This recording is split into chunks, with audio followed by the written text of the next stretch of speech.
तो नमस्कार दोस्तों, स्वागत करता हूं फिर से एक बार आपको हमारे इस YouTube चैनल में। तो दोस्तों, क्लास 10th के हिंदी सब्जेक्ट के काव्य खंड के चैप्टर नंबर 7 हिरोशिमा, जिसके राइटर है सच्चिदानंद हीरानंद वात्स्यायन अज्ञेय।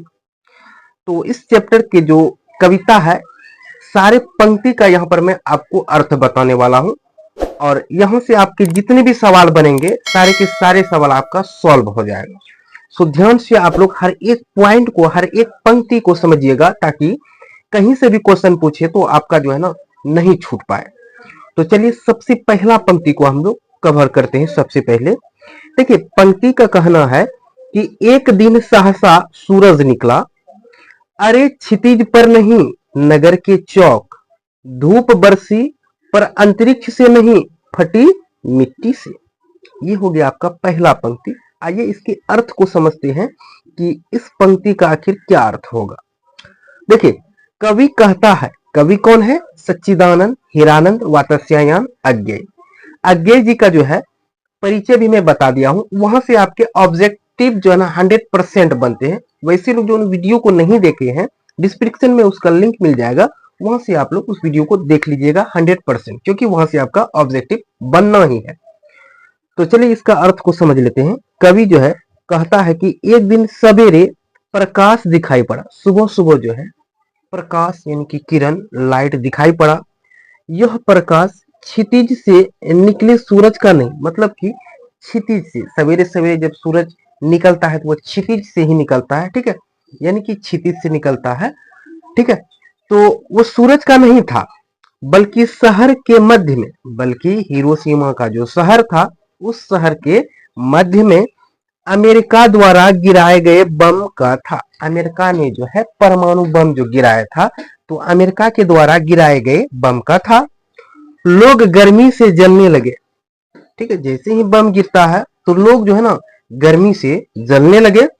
यह धूप की गर्मी नहीं थी, हालांकि ये जो है ना धूप वाला गर्मी नहीं था। कौन सा गर्मी था? ये अमेरिका के द्वारा गिराए गए परमाणु बम का गर्मी था, धूप वाला गर्मी नहीं था। यह गर्मी बम विस्फोट से उत्सर्जित किरणों की थी। हालांकि ये गर्मी जो था, बम जो विस्फोट हुआ था उस विस्फोटक से उत्सर्जित, मतलब कि निकला हुआ उत्सर्जित किरणों की थी। गर्मी फटी धरती की थी। हालांकि ये गर्मी जो है ना फटा धरती का था, क्योंकि परमाणु बम जो गिराया गया था वो धरती से टकराया और ये पूरी तरह से हीट हो गया, ठीक है, जो कि लोगों को जो है ना जलाने लगा था, ठीक है। ये हो गया आपका पहला पंक्ति का अर्थ, ठीक है। चलिए अब नेक्स्ट पंक्ति को देखते हैं, अगला पंक्ति आपका क्या कह रहा है, ठीक है।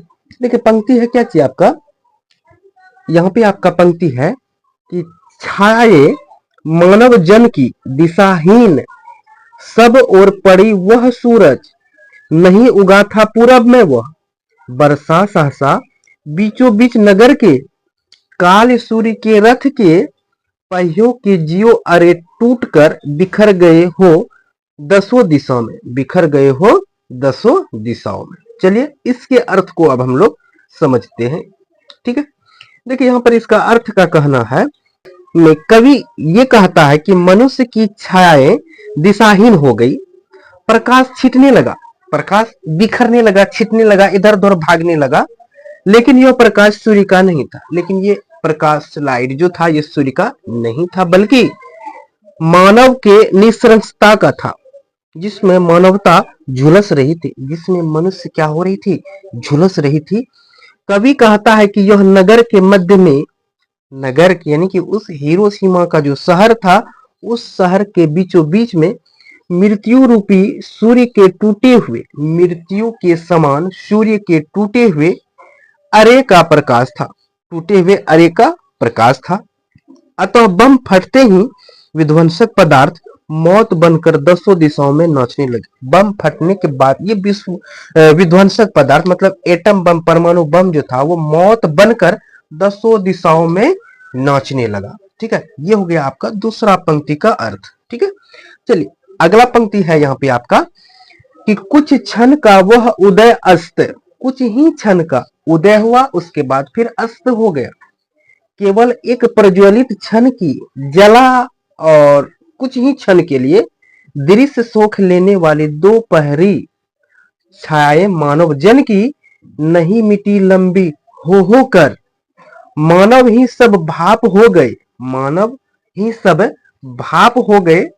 छायाएं तो अभी लिखी है झुलसे हुए पत्थरों पर, उजड़ी सड़कों की गज पर। चलिए इस पंक्ति के अर्थ को अब हम लोग समझते हैं कि क्या कह रहा है इस पंक्ति का अर्थ। ठीक है, देखिए यहां पर कह रहा है कवि अज्ञे जी कहते हैं कि बम गिरने के बाद कुछ क्षण में ही विनाशशीलता का दृश्य मंद पड़ने लगा।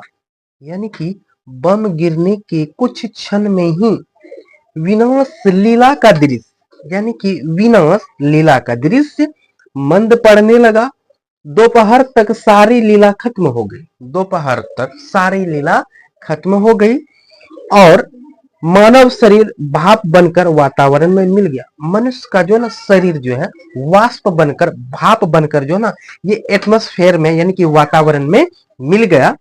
परंतु यह दुर्घटना आज भी झुलसे हुए पत्थर, यानी कि वो दुर्घटना जो हुआ था, ये घटना जो हुआ था हिरोशिमा में, वो आज भी झुलसे हुए पत्थरों और उजड़ी हुई सड़कों पर के रूप में निशानी है। आज भी पत्थरों पर, उजड़ी हुई सड़कों पर आज भी वो चीज जो है ना याद दिलाता है। देखिएगा तो वो जो है ना अभी तक जो है ना बरकरार है। कोई भी व्यक्ति अगर देखेगा तो इस घटना जो ना, यानी कि ये घटना जो हुआ था अमेरिका के द्वारा, जो परमाणु बम जो गिराया गया था हिरोशिमा पर, ये आज भी जो है ना ये दृश्य सबको नजर आता है, पत्थरों में और सड़कों के रूप में निशानी बनकर अभी भी है। ठीक है, चलिए नेक्स्ट पंक्ति है आपका यहाँ पे कि मानव का रचा हुआ सूरज मानव को भाप बनकर सोख गया। यानी कि परमाणु बम को बनाने वाला कौन था? मनुष्य था। ठीक है, और मनुष्य को ही भाप बनकर सोख गया, यानी कि मनुष्य को ही वाष्प बनकर क्या कर दिया? सोख गया। पत्थर पर लिखी हुई यह जली हुई छाया मानव की साखी है। मनुष्य का क्या है? साखी है, मतलब कि अभी भी वो विद्यमान है। ठीक है, चलिए अर्थ को समझते हैं, इसका क्या कह रहा है इसका अर्थ। देखिए मानव के द्वारा बनाया गया बम, यानी कि परमाणु बम को, एटम बम को बनाने वाला कौन था? मनुष्य ही था। और मनुष्य के द्वारा बनाया गया बम मानव को ही भाप में बदलकर मिटा दिया, मनुष्य को ही भाप बनकर मिटा दिया।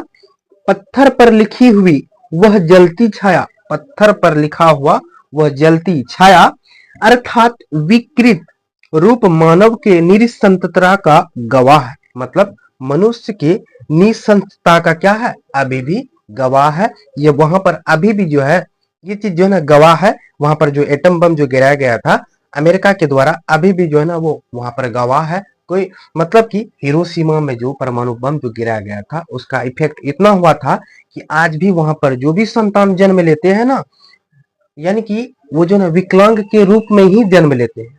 ठीक है, तो अमेरिका ने सेकेंड वर्ल्ड वार में जो है ना वहां पर, यानी कि जापान के दो शहर हिरोशिमा और नागासाकी पर बम गिराया था, जो कि बड़ा ही भयानक था। ठीक है, तो दोस्तों यहाँ पर आपका जो ना इस कविता का सारे पंक्ति का मैं अर्थ बता दिया।